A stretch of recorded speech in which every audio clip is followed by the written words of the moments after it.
You're listening to What It's Like with Luce, a podcast highlighting ordinary people doing extraordinary things. I'm your host, Lucy Norris, and on today's episode, I'm chatting with co-founder and CEO of Happy Scribe, a transcription tool for researchers, journalists, podcasters, and media production companies. Growing up in a small French village, this week's guest has always had a love for creating new things, and by the age of 15, he was already deep into his first entrepreneurial project. Moving to Dublin to further his studies, he fell in love with the international vibe of the city, and it was here his life changed forever. Tasked with transcribing over 10 hours of research, he felt that in this day and age there had to be a better way to translate audio files into written word without manually listening to your own voice drone on for days. So with the help of his roommate, he set out to find the solution, and such is the story behind what would soon become his fully fledged transcription technology company just 2 years later. From his family home in Paris, here's what it's like to be André Bastié. Before we get stuck into the episode, I just wanted to say that if there is a drop in sound quality throughout, I'm very sorry, but in respect of social distancing during COVID-19, I've had to record episodes remotely. In this challenging time, we're all trying our best, so I really hope everyone is staying safe and that you enjoy the episode. Welcome. Thank you so much for coming on. I think it will be a good way to open the podcast by going all the way back to the very beginning and talking a little bit about what you were like growing up. I know you're from France, right? So, thank you very much, Lucy, for inviting me to your podcast. I was really impressed by the quality of what you're doing. So I'm Andrea. So I'm from the southwest of France, the like countryside part of it, and I grew up there, and I started my first entrepreneurial project over there when I was around 15 years old. Oh, wow. Yeah. I mean, it was not like an entrepreneurial project. It was more about building things with friends. At the time, we had like this project so I come from like a really like small village, and in the southwest of France, basically everything is about rugby and and food. There is no space for art. There was no space for creative people, and we wanted to change that. And so we created like a community of people that will gather and will like share ideas and build projects. So we did organize a few events around fashion, around photography, many things like this. And then after this, I finished high school in the southwest, and I went to Paris for my studies. And at the end, I ended up finishing my studies in Ireland, in Dublin, where I started Happy Scribe. And what made you want to come study in Ireland? You studied in DCU, is that right?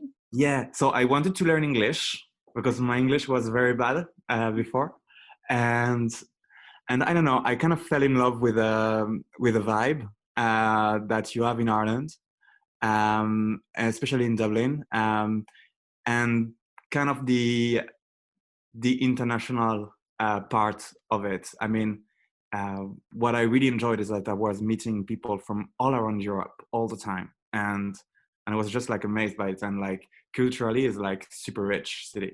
And so what I'm gathering from your story about when you were growing up, you've always been pretty interested in kind of the arts and the more creative industry. So then when you went to choose what you were going to study, how come you did a master's in electronic commerce, is that right? Yes. I guess, why did you kind of choose to go down the business route? Yeah, so well, the business side, I don't really know. But I mean, there was the technological side that I've been always like super interested in, because it's a way for people to create. I mean, it's another way of creating things. You can create by doing art. You can create by, like what you're doing with a podcast.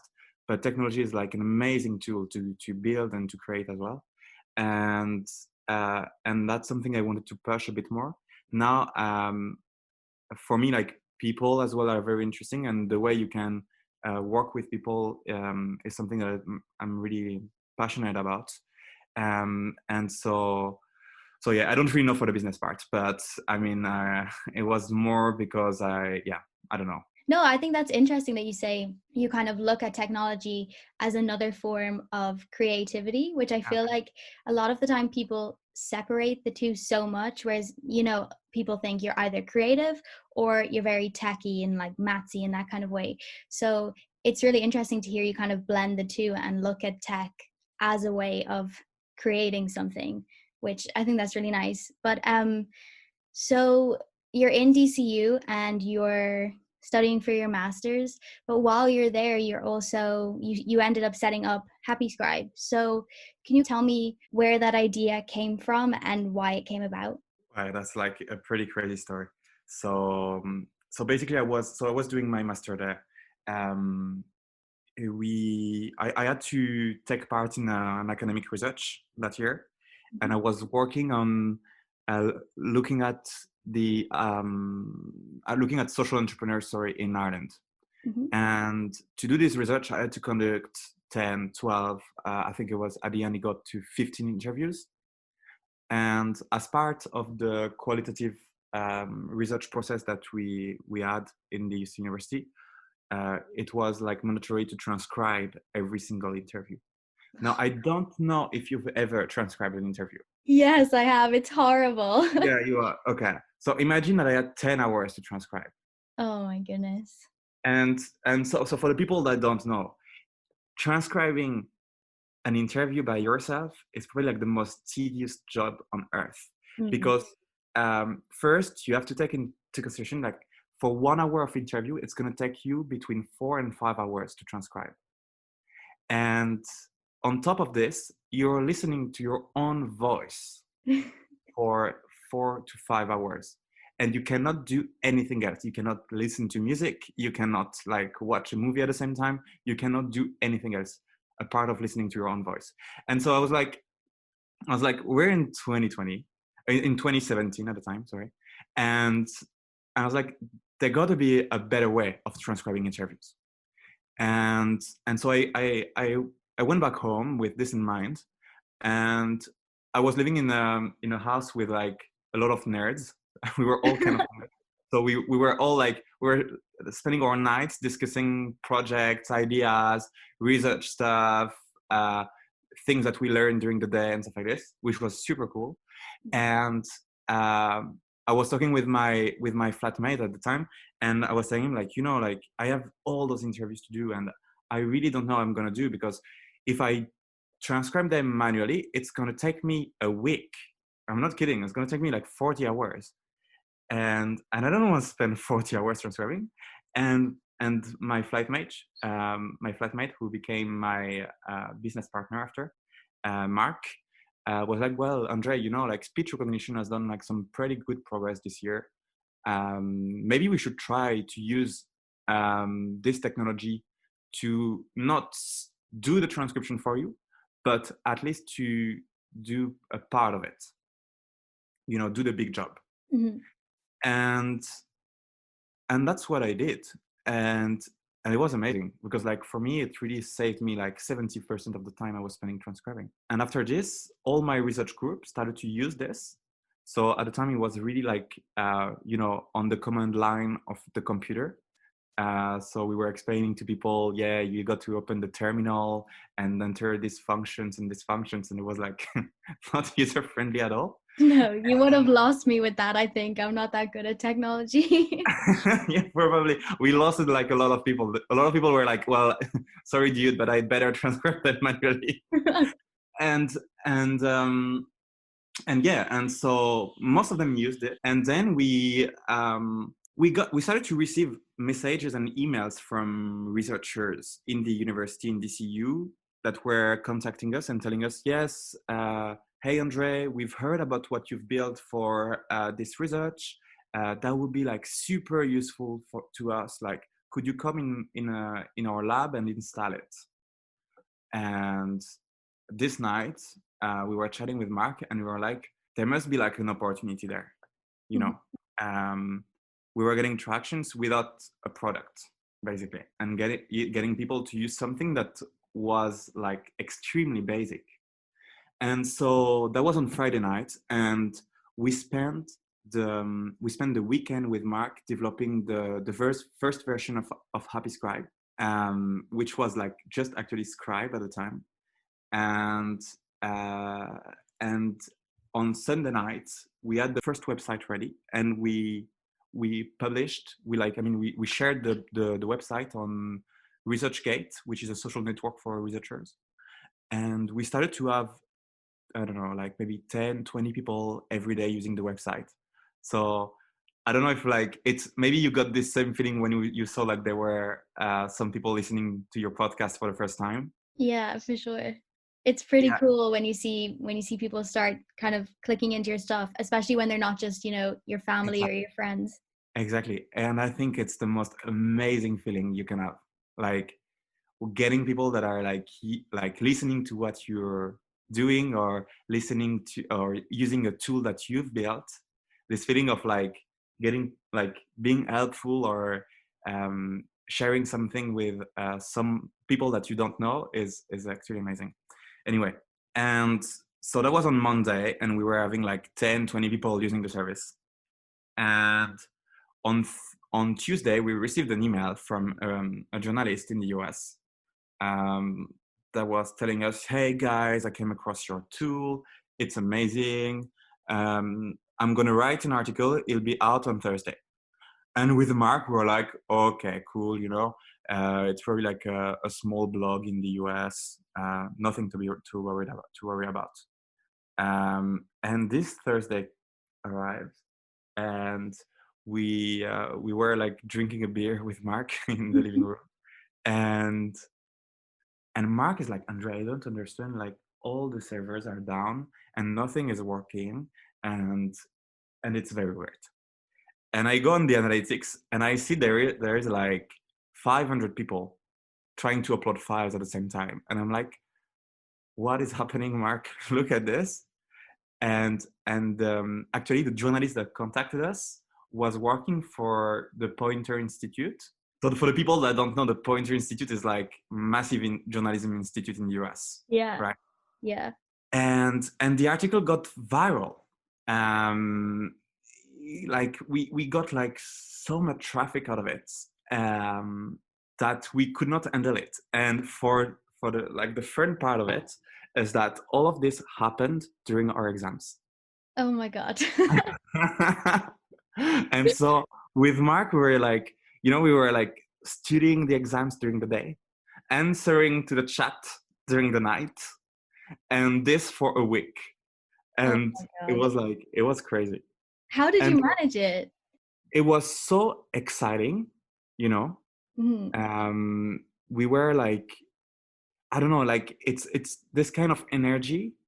You don't understand why you're having it, but because I don't know, you're so motivated by what you're doing, you deal with it.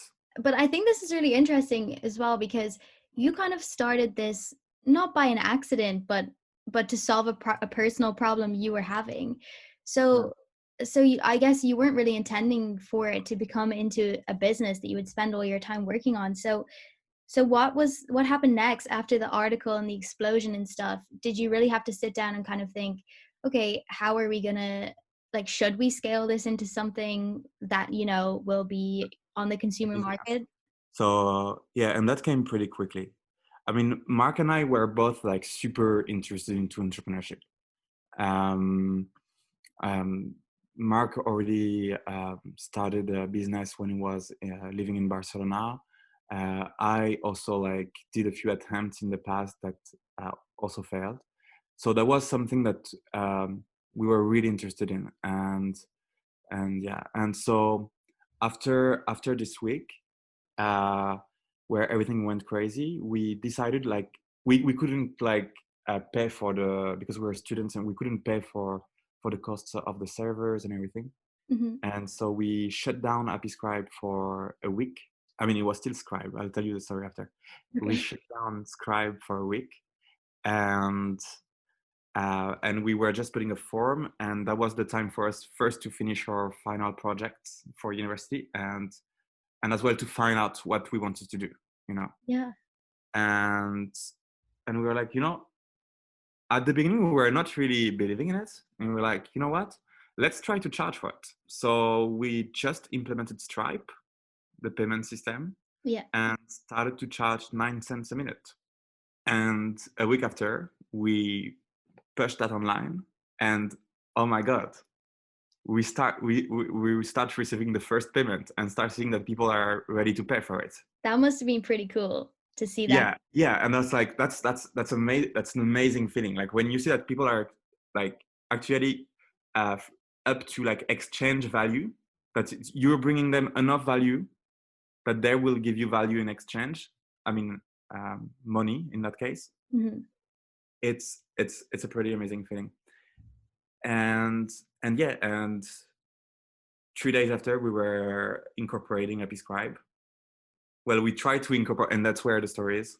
We Okay. tried to incorporate Scribe, and we received a letter from like the organization that deal with all of this, and they were telling us like, sorry, Scribe already exists. And with Mark, we're like, oh, like what are we gonna do?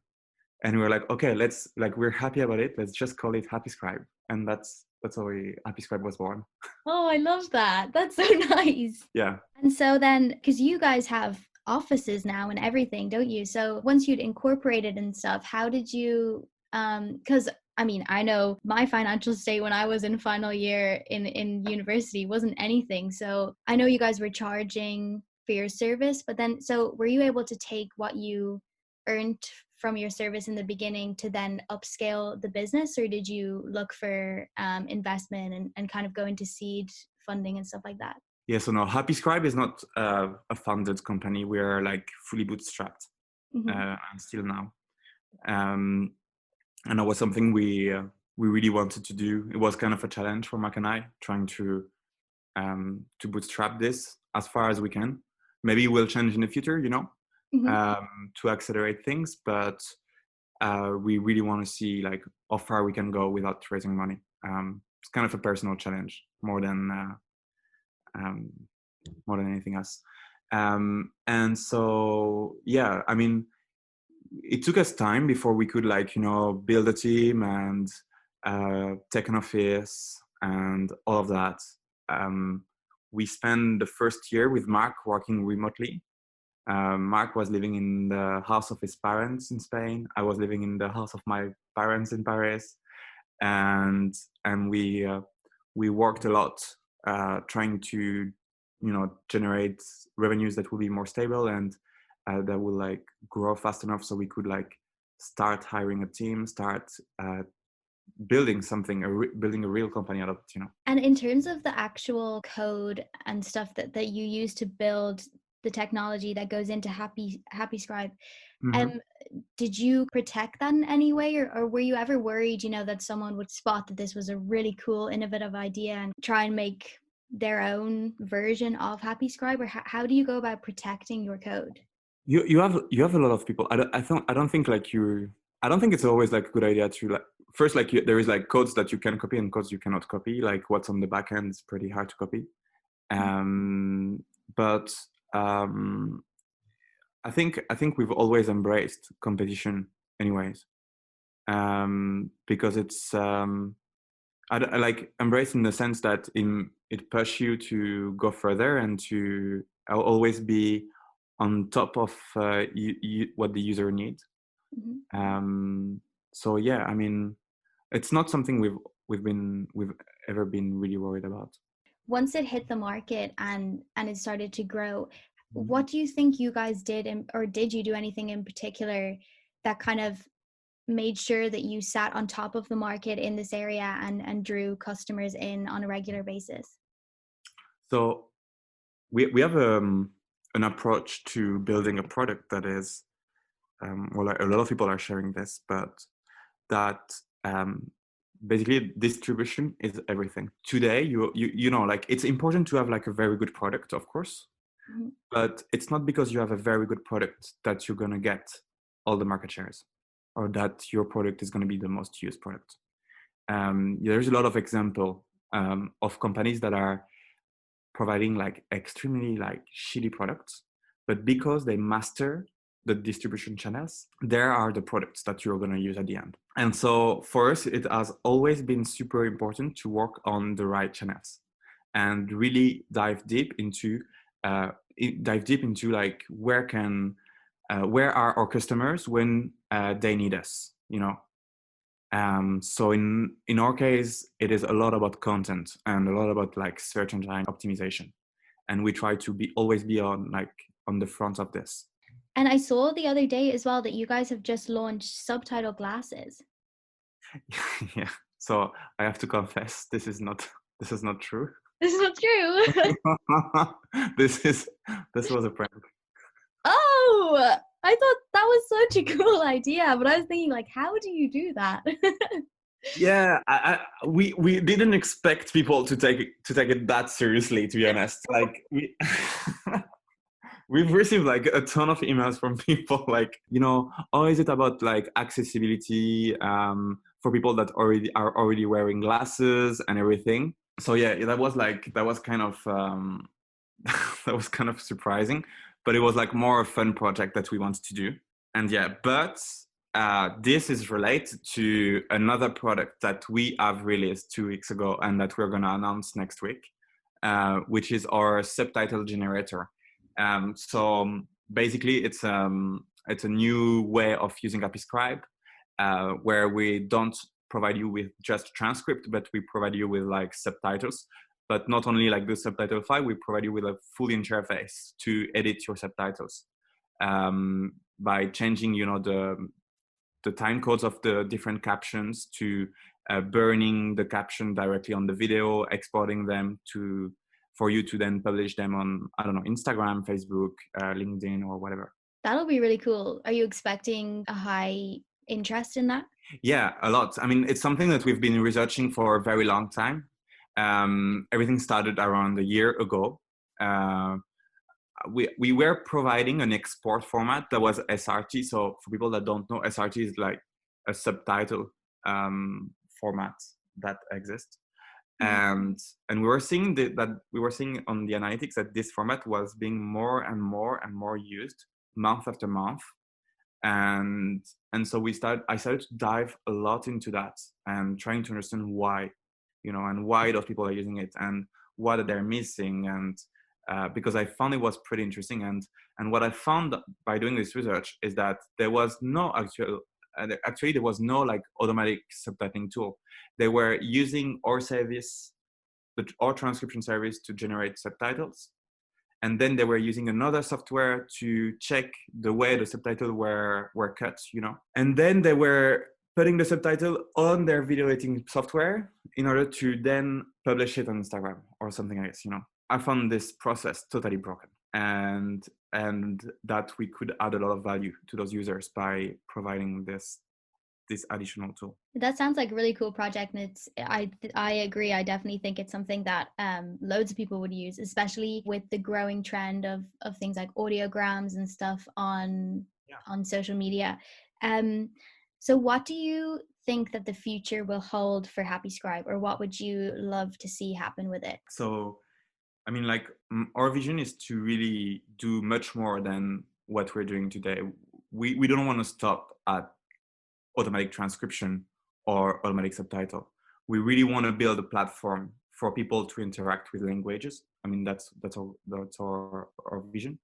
And so, I mean, there's like many things that are going to come this year, but the idea is really to make that Happy Scribe becomes the standard when it comes to transcription, when it comes to subtitling, and trying to just to standardize it for everyone and try to make something that is simple to use and pretty human compared to all the other solutions that are out there. And just going back to you personally, because I guess you made the jump from just a student figuring out what they wanted to do to CEO and co-founder of a company.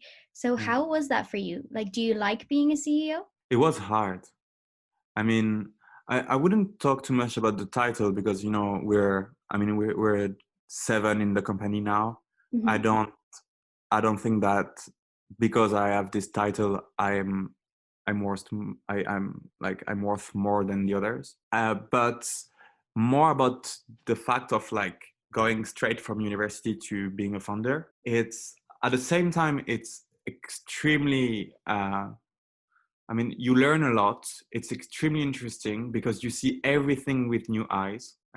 Because in most of the subject that you're gonna have to deal with, it's gonna be your first experience, hiring, finance, whatever. And so you're gonna see everything with new eyes, which is pretty amazing. But at the same time, all of this is also like extremely hard to deal with because you have to learn everything from scratch, everything.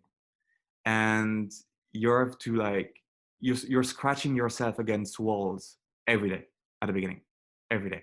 Mm-hmm. And it's pretty tough, but I mean the learning process is amazing. Yeah, I mean, I admire you so much for even being able to kind of step up to that, because if I think about where I was when I graduated, I'm not sure if I would have been able to take something like that on.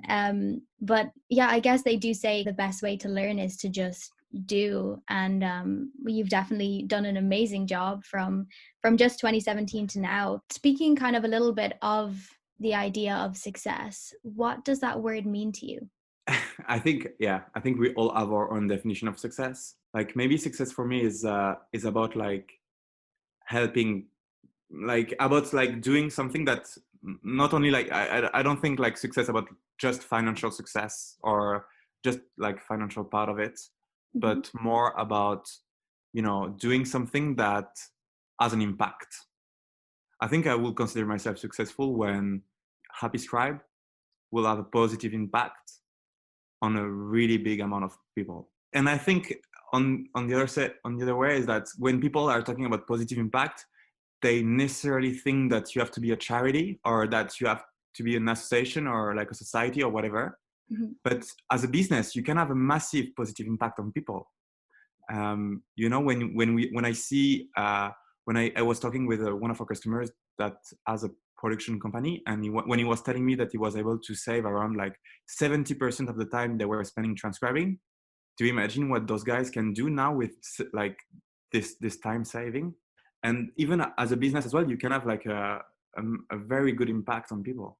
Yeah, I think I also think that some businesses, could take some advice from that and maybe take a leaf out of your book, because I think people underestimate the amount of, like, power is the wrong word, but maybe influence they can have over a group of people by owning a company and by selling a product. Yeah, definitely. And then my last question for you, just to wrap everything up, if I could put your 10-year-old self in front of you now, from where you're sitting today and having been through all of the challenges and successes that you've had in your life, what piece of advice would you give your 10-year-old self moving forward? Wow. I would tell him to be like to well, maybe I will tell him two things. I think first I will tell him to build things, just to create. It doesn't have to be perfect, but create and move fast, and don't never tell you like, yeah, but to do this I need this, or I don't have the skills or whatever. Mm-hmm. You can always start doing something without having all the resources. And then yeah I think that will be it. I mean, I really think, and I think it's very important, like because when we want to start a business, when we want to start something, when you want to start a project, and maybe you face that when you started this podcast, you're always like, yeah, but do I have the right microphone? Do I have the right do I have the skills to do the thumbnail, the pictures for Instagram? Do I have these skills or these skills? And like, no one is expecting you to be perfect from day one. No one. And that's where you can, and I think a lot of people are not starting anything because of this.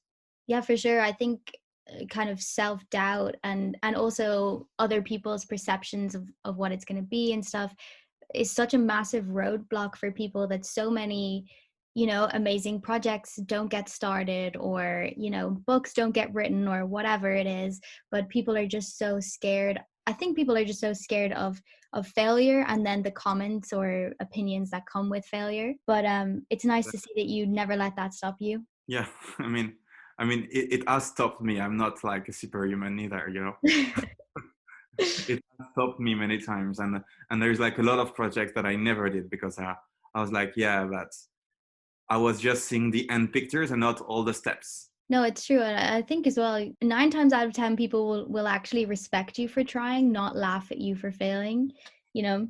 And I'll tell you something, like because when you have an idea, like for Happy Scribe, like when the first versions of the product, for me, they were like shit, I was like, oh, but people can use this, but for people, it was perfectly all right. And they were getting enough of, they were getting what they wanted.